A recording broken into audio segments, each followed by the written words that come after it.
This video is sponsored by Morning Brew. In a 2007 episode of The Charlie Rose Show, Rose was interviewing the actor and comedian Steve Martin about his memoir, Born Standing Up. And on that interview, Rose was asking Martin about his rise to power, about how he became a successful actor. And Martin said something that really resonated with me. He said that he would read a lot of autobiographies when he was still a struggling actor, and he didn't understand how people went from being not that successful to all of a sudden working on something really big. And in the biographies that I've read, like Schwarzenegger's biography, Walt Disney, it seemed like there were struggle years, but at a very dramatic turn of the page, these people were suddenly on big movies or working on these things that their passions were driving them to. Reading those biographies as a younger man was pretty inspiring because I would think to myself, if I'm struggling now, then it actually is just that first act of my own biography. And as long as I follow my passion, as long as I sort of follow the marks of what these people are doing, then I too can sort of get there. Martin, when he would read those autobiographies, would get frustrated. He said, "You left at that one part here. How did you get that audition for that one thing where suddenly you're working at the Copa? How did that happen?" He said that in his own biography, he wanted to leave a piece of advice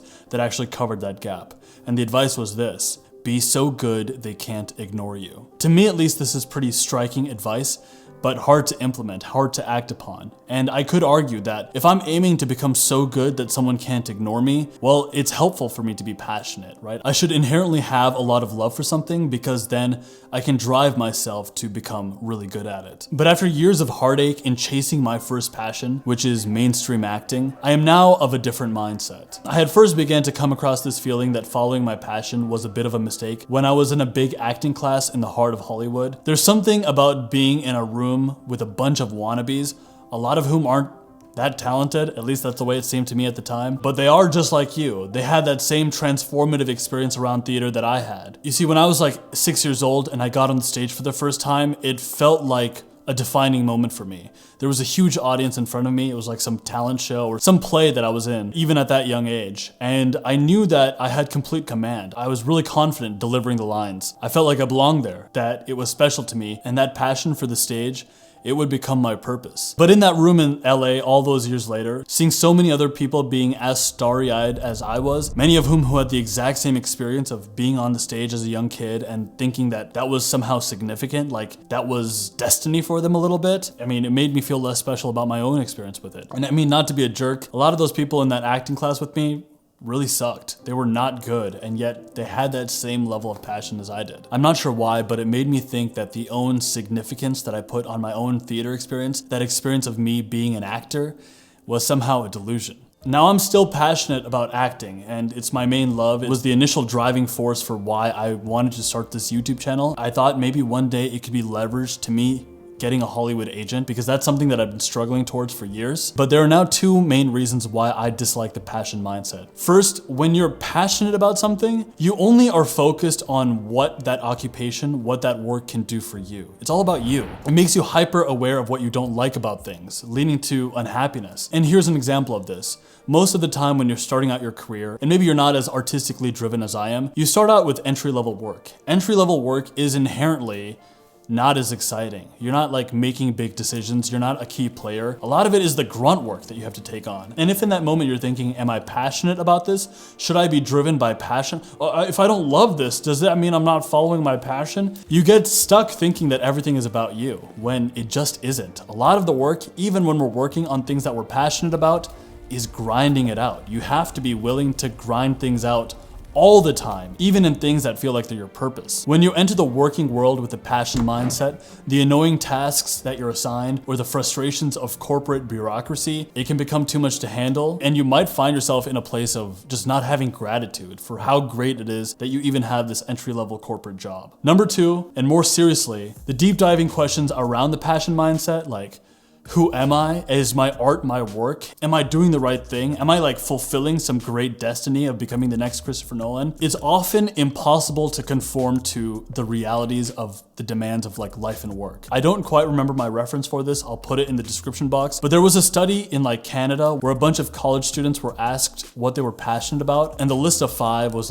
dancing, skiing, hockey, it's Canada, hanging out with friends, music, art, drawing. These were the top passions that people had. A lot of it was like sports driven. And if you were to take those inherent passions that a lot of people felt and then tie it to what was available in the marketplace, I mean, for 99% of people, those things don't translate to occupation. Like maybe one in I don't know how many people will become professional hockey players. But even for those people who claim to be passionate about hockey, maybe they wouldn't actually enjoy being a professional athlete, being a professional hockey player, and the stress of that. And even if they did pull that off, how long is the typical athlete's career? Where would passion take you when you're 40? In my experience, as someone who's still passionate, very passionate about film, cinema, comedy, acting, and one could argue now with YouTube, I actually have the opportunity to live out my passion day in and day out, at least to some degree. I mean, I still have the day job. But my videographer Thomas could tell you, even with my deep passion for the things that I'm sort of doing now, a lot of the times it is grinding it out. It is still hard work. When you see us put together a sketch, like these Watch As Once sketches that my audience seems to like, you think it's just all fun. But what you don't see is that,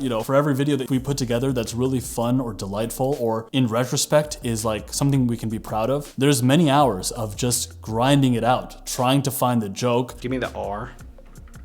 Trying to find the shot. And on any given moment, even as a guy who loves cameras, acting, and filmography, I can feel myself being tired and exhausted while trying to figure out the framing of something.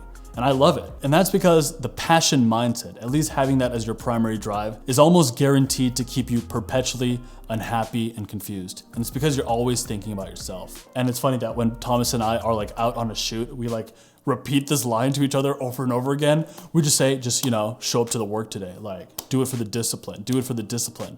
Because even though we love it, we have to stay disciplined. And that's the mindset of the craftsman. A craftsman is someone who's dedicated to improvement, dedicated to getting better at the craft that is in front of them, even if they're not inherently passionate about it. Before moving forward, I do want to talk about today's video sponsor, Morning Brew. Morning Brew is a free daily newsletter you get from Monday to Saturday, which gets you up to speed on business news in just 5 minutes. I work in the tech world and I'm constantly looking for ways to keep up with the market, learn more. I'm also working to increase my financial intelligence these days and just learn about stocks, markets, investing, just getting going on that anyway. And yet I prefer to not look at the news at large, not only because it can be negative, but also when I click on a news source that isn't just my email, all those hyperlinks, all those ads, everything that's like coming at me, it can turn into a vortex of distraction. I like Morning Brew because it's curated. It comes into my email inbox just once a day. I read that news for the day and then move on. I've been subscribed to them for about 8 months now. This week I learned that the housing market is starting to tick upwards. US existing home sales in 2020 clocked in at their highest level in 14 years. And there might be a couple of factors that are making the market go in this direction. One is that there are historically low borrowing costs. This is directly related to the pandemic, but because of that, interest rates are really low. The 30-year fixed rate home loan fell to 2.77% this week, and it stood at 3.6% a year ago. When I bought this house like 8 months ago,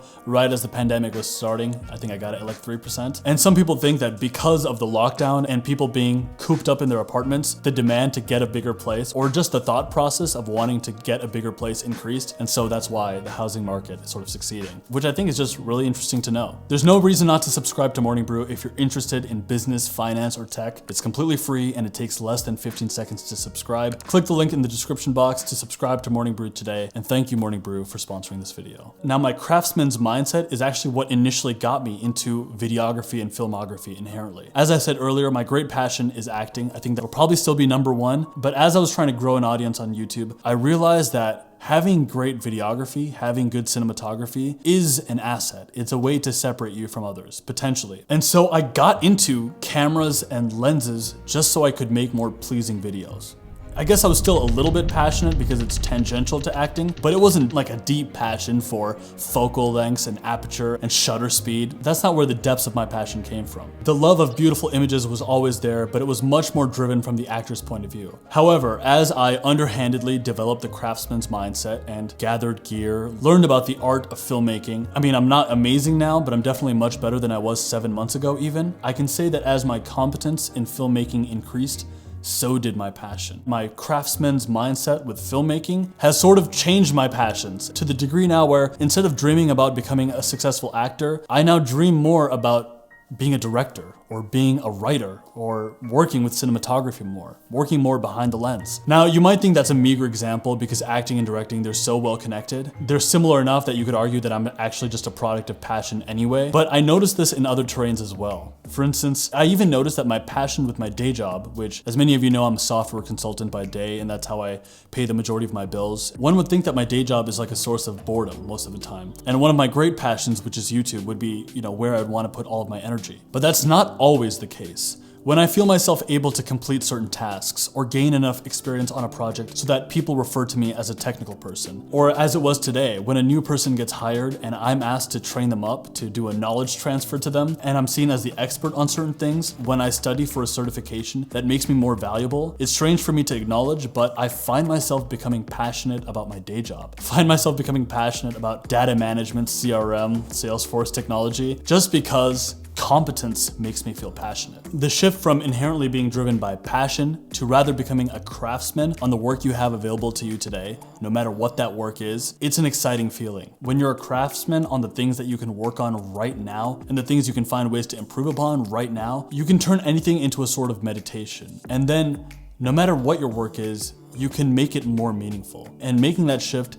has been huge for me. To develop more of a craftsman mindset, regardless of how you feel about work in your job right now, adopting the craftsman mindset will be the foundation on which you'll build a compelling career. And the three things that have helped me the most in being more of a craftsman with my work are focusing on building a portfolio, working regular hours on my craft, and taking the emotions out of it. I have found it useful to ask myself, what is relevant in the world of work today? And then how can I become a craftsman on those skills? I don't even ask myself if I care to learn those skills. I just tell myself, I am a craftsman for this work. These are the skills that got me into my tech job in the first place. The fact that I put my focus on wanting to build a portfolio of work that I can show people, show anyone. And the fact that I adhered to working regular hours on that craft, on that work. When I first started learning Salesforce technology, CRM, and like SQL, it was like 2 to 3 hours every day until I got a job. And even now, I probably still average 30 minutes to an hour every day of learning. And then lastly, I don't know how healthy this is, but sometimes I tell myself I'm just like a robot who has to do the work that's in front of me. I just say, hey, you have to spend time on this. It doesn't matter how you feel, you have to learn. And this doesn't mean that I live a dispassionate life. It actually is the opposite. These three factors have actually helped me with my YouTube channel as well, because this mindset inherently makes me think about the viewer experience. And so I turn the body of work on this channel into a sort of portfolio of work that I can show to people. And hopefully one day this portfolio, which is my channel, can be leveraged to maybe get a Hollywood agent one day. That dream is still there in some capacity, and I hope I don't let it go. And yet from that place of dispassion, from that place of just doing the work that's in front of me and trying to become a craftsman about it, to being someone who's dedicated to just learning and improving, I have found passion more than ever, and success with passion. And for those of us who are willing to keep our passions alive, but also become craftspeople about the work that's in front of us, to us I say, greatness is coming. I'll see you next time.